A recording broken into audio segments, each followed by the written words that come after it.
On January 30th, 2026, SpaceX filed a document with the Federal Communications Commission that is either the most ambitious infrastructure proposal in human history or the most audacious regulatory gamble ever attempted.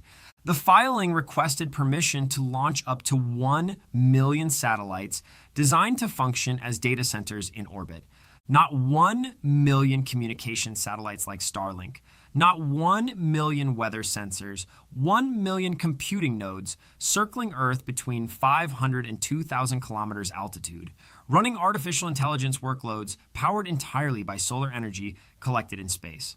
To put the scale in context, the largest satellite constellation that any other organization has seriously proposed is China's recent ITU filing for 2 systems totaling roughly 200,000 satellites combined. SpaceX's filing is 5 times larger than that, and it did not include a deployment timeline, a cost estimate, or a satellite mass specification. 5 days after the filing landed, the FCC's Space Bureau formally accepted it for review, meaning the process has officially begun. Here is the problem SpaceX is trying to solve, and understanding it is what makes the proposal coherent rather than just grandiose. Artificial intelligence is consuming electricity faster than the grid can supply it. PJM Interconnection, the largest U.S. grid operator serving 65 million people across 13 states, projects a full 6 gigawatt shortfall against reliability requirements by 2027, driven primarily by data center demand. New power generation facilities take 5 to 10 years to build and permit. Transformer lead times are measured in years because manufacturing capacity has been outpaced by demand. The companies building AI infrastructure are already buying up available renewable energy faster than it can be constructed, and interconnection timelines, the process of connecting a new data center to the grid at all, are falling behind the pace of construction. The bottleneck on artificial intelligence scaling is not chips. It is not ideas. It is electricity. And that problem cannot be solved on the same timeline as software. SpaceX's argument in the FCC filing is direct. Satellites in sun synchronous orbit receive near constant solar exposure, meaning they can generate power without the land use, cooling infrastructure, water consumption, or grid dependency that defines every terrestrial data center on Earth. The filing projects that if SpaceX launches 1 million tons of satellite hardware per year, each generating 100 kilowatts of compute capacity per ton, the resulting constellation would produce 100 gigawatts of AI compute capacity annually. That is approximately 20% of current total U.S. electricity consumption dedicated entirely to artificial intelligence processing, running entirely off solar power collected in space. Elon Musk framed the ambition in the filing directly. Freed from the constraints of terrestrial deployment, within a few years, the lowest cost to generate AI compute will be in space, adding that the constellation's capacity for intelligence processing could eventually surpass the electricity consumption of the entire United States. The filing goes further, describing the project as a first step toward becoming a Kardashev Type 2 civilization, which refers to the theoretical threshold at which a civilization can harness the total energy output of its star. That is the stated goal in a regulatory document submitted to the Federal Communications Commission. The technical architecture described in the filing is more grounded than the civilization scale language suggests. The orbital data center satellites would connect to each other and to the existing Starlink constellation via high bandwidth optical inter-satellite links, using the same laser mesh network that current Starlink satellites already use for communication, upgraded to support terabit per second throughput. Current Starlink satellites operate 3 lasers at up to 200 gigabits per second each, and the next generation is rated for 1 terabit per second per satellite, which Blue Origin's competing orbital compute announcement named as a benchmark SpaceX has already publicly claimed to exceed. Each orbital data center satellite would carry onboard machine learning accelerators handling data pre-processing before transmission to ground stations, with Starlink providing the final link to customers. The constellation would be organized into narrow orbital shells approximately 50 kilometers thick, each shell at a different altitude, designed to serve different workload types with different latency profiles.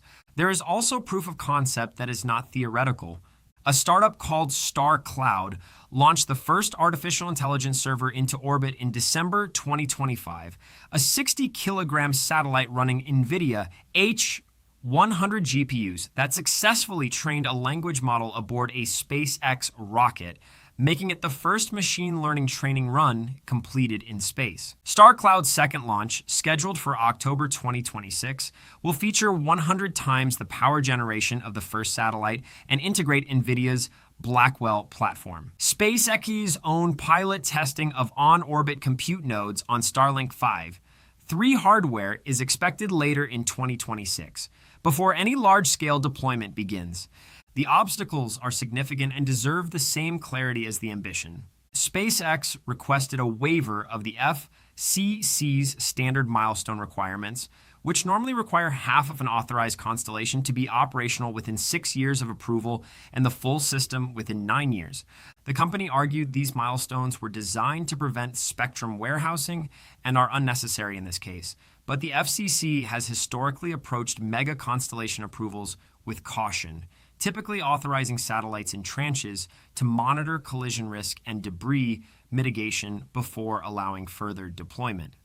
The orbital debris question is not abstract at the scale of 1 million satellites. The entire existing global satellite fleet consists of roughly 11,000 objects, of which SpaceX's own Starlink constellation accounts for around 8,000, adding 1 million new objects in low Earth orbit at the density described in the filing raises collision probability and conjunction event frequency in ways that the filing does not address in detail, and that the FCC will need to evaluate carefully before granting any authorization. The filing also does not include satellite mass, which makes independent assessment of the launch cadence, deployment timeline, or debris impact nearly impossible at this stage. Starship, the launch vehicle SpaceX plans to use for deployment, has reached orbit successfully in test flights, but has not yet demonstrated the reliability and reusability that would be required for the launch cadence a constellation of this scale would demand. The competitive dimension is also worth naming. Blue Origin has its own orbital data center initiative named TerraWave, focused on radiation-hardened edge compute for government clients with optical communications supporting up to 6 terabits per second, which Musk has already publicly claimed Starlink's future systems will exceed. Google has been developing radiation-hardened chips for space-based computing applications. The orbital data center market as a whole is projected to reach $39 billion by 2035, according to industry analysts, with the current moment representing the transition from individual proof-of-concept missions to serious commercial competition. SpaceX's filing, regardless of whether the full million-satellite vision ever materializes, has formally established the regulatory footprint and staked a claim to spectrum that no other organization currently holds at this scale. The SpaceX and XA merger, completed February 2nd, 2026, at a combined valuation of $1.25 trillion, creates a single entity that develops the AI models, builds and launches the compute infrastructure to run them, and operates the global connectivity network to deliver them, with a stated IPO in 2026 expected to fund the orbital data center development, among other priorities. Whether 1 million satellites in orbit becomes a reality in this decade is genuinely uncertain, and anyone claiming a confident timeline either direction is working with incomplete information. What is not uncertain is the problem driving the proposal. The energy constraint on artificial intelligence is real. It is growing faster than the grid can respond, and the companies serious about winning the next decade of AI capability are thinking about solutions that did not exist as recently as 3 years ago. Space is one of them, and SpaceX just made that official. If this changed how you think about where AI infrastructure is actually headed, subscribe and leave a comment about whether you think orbital compute becomes real this decade or whether the obstacles are too large, because I want to know where you stand.